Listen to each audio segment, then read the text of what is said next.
So when a student is deferred, what do you tell them? What do you tell their family?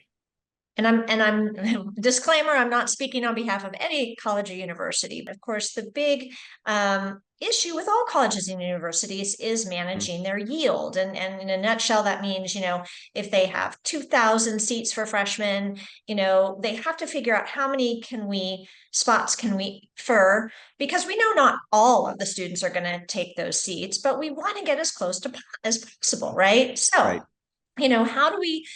how do we make sure that when we give one of our valuable spots, that there is a good likelihood the student is going to take it, right? So what's happened, this is now, I'd say, a strategy, in that students who apply early action, when they're looked at, and this can happen both for, I'll probably use it, the state schools is probably a better example, but you have a big state school, and they have a really strong applicant apply early action from a different state. Okay.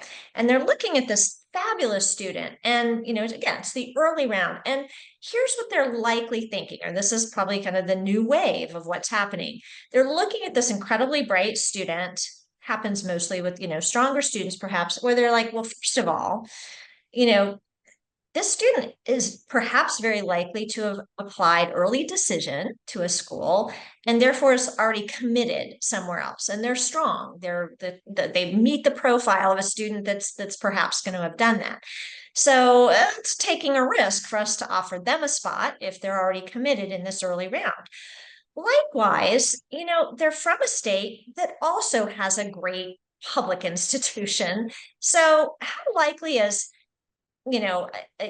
another out of state public institution, are their parents going to be to say, well, you can go there instead of here? As again, it's a strong student. And they're really kind of hedging their bets. Do we think that this student from this state is really going to be serious? Are they really serious? Or Mhm. are we just cool because we won last year's, championship or something? And so a lot of times what they do is they just think, you know what? We're not sure. Again, we think they're great, but we're not sure if they'd actually consider us. So we're going to defer them.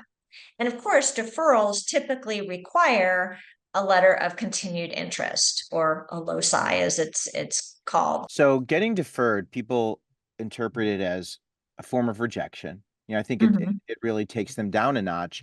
But the way that you frame this is a student can be so exceptional that Mhm. the school is really uncertain about their level of commitment. So one Mhm. way as a tool to gauge their level of commitment is to say, okay, we're going to defer you and we need to know that you're interested. So you need to submit that Mhm. letter of continued interest.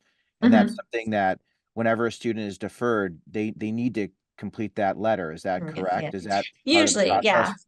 I Okay. mean, most schools have that. Some schools don't go that far. I mean, and this might be more of the academic piece, but, share fall grades, update us on any additional, accomplishments in your extracurriculars or whatever.